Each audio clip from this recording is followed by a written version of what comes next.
pessoal! Bem-vindos a mais um conteúdo do projeto EQ001, Desvendando a Engenharia Química. Você que viu o nosso último vídeo já sabe que a engenharia química é responsável pela transformação de matérias-primas em produtos de larga escala. Mas o que o engenheiro químico deve saber para fazer essas transformações? Como elas são feitas? Hoje vamos introduzir os fundamentos que serão adquiridos no curso. O profissional de EQ precisa de habilidades e conhecimentos diversos. Sua base técnica é fundamentada em áreas que combinam principalmente química, física e matemática, mas também biologia e computação. É possível ter uma boa visão do curso com essa representação do professor Rafael Supino. Na base da pirâmide estão as disciplinas básicas. Comum a outros cursos, temos os cálculos, as físicas e químicas teóricas experimentais. Além delas, no básico temos a disciplina de balanço de massa e energia, essencial para o engenheiro químico. Em seguida, temos as disciplinas científicas, fenômenos de transporte, cinética e termodinâmicas. E no topo da pirâmide estão as disciplinas tecnológicas, operações unitárias, reatores, controle e o projeto final, o famoso TCC.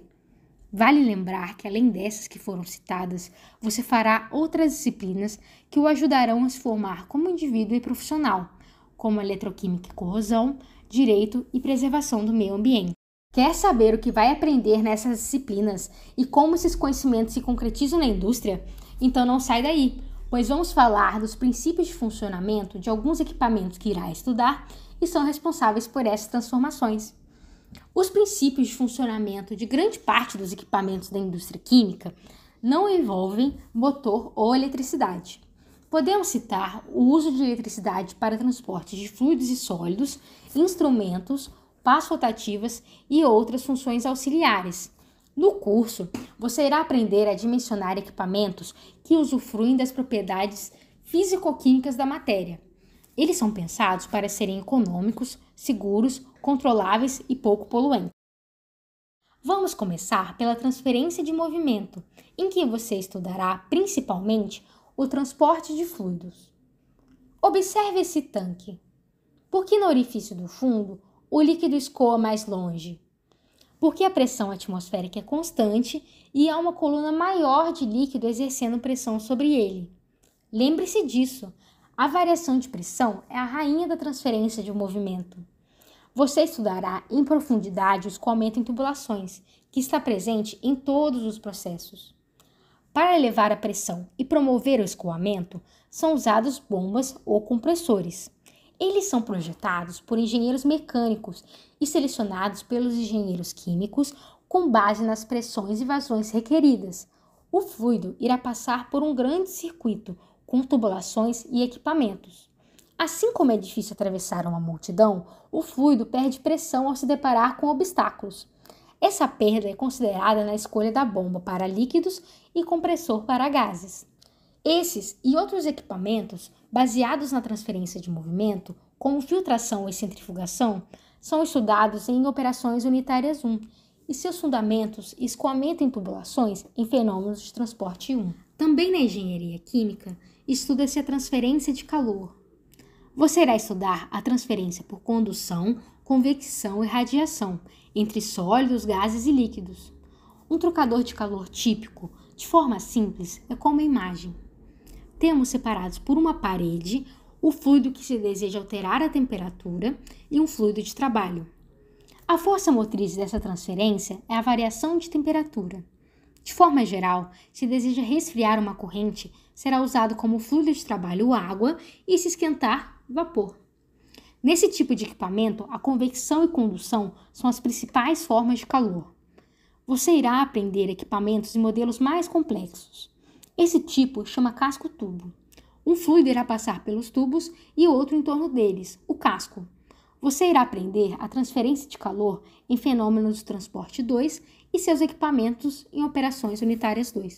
Uma particularidade do engenheiro químico, dentre as engenharias, é o conhecimento de reações químicas e projetos de reatores. Um modelo de reator simples é um tanque com agitador. Ele terá entrada dos reagentes e saída da mistura após a reação, embatelada ou contínua. O que irá provocar a reação é o contato entre os reagentes em temperaturas e concentrações adequadas. Muitas reações ocorrem apenas em temperaturas altíssimas ou com velocidades muito baixas. Isso implicaria em consumo alto de energia em equipamentos muito grandes. Assim, é usado largamente catalisadores, que são materiais que facilitam a reação, mas não são consumidos ao final dela. O catalisador fica dentro do reator, fixo ou movimentando com um fluido. Você aprenderá os fundamentos em cinética química aplicada e o dimensionamento desses equipamentos em reatores químicos. Há também reatores que usam enzimas ou micro-organismos como catalisadores, que você irá estudar em Bioengenharia 1 e 2.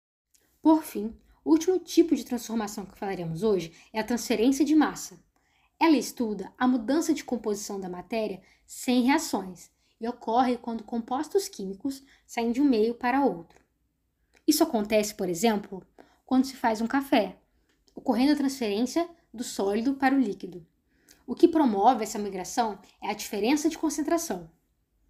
Alguns equipamentos que se baseiam nessa transferência são torres de destilação e torres de absorção. Você aprenderá a transferência em fenômenos de transporte 3 e os equipamentos em operações unitárias 3. Vamos falar sobre a torre de absorção. Nela, temos um gás rico em um componente que será transferido para um líquido. Geralmente, a torre consiste em uma coluna contendo recheio inerte, ou seja, que não reage com os fluidos. Nesse exemplo, temos o líquido entrando no topo e o gás pelo fundo. O recheio será coberto por uma fina camada de líquido, aumentando o contato e assim a transferência entre as duas fases. Existem vários formatos e materiais de recheio para aplicações diferentes. Alguns exemplos de uso de torre de absorção são limpezas de gases com poluentes e recuperação de produtos que reagem em fase gasosa. Gostou desse vídeo? No card temos mais sugestões para te ajudar a decidir se irá cursar engenharia química. Curta, comente e compartilhe com seus amigos. Siga os perfis do Café aqui nas redes sociais para não perder novas postagens.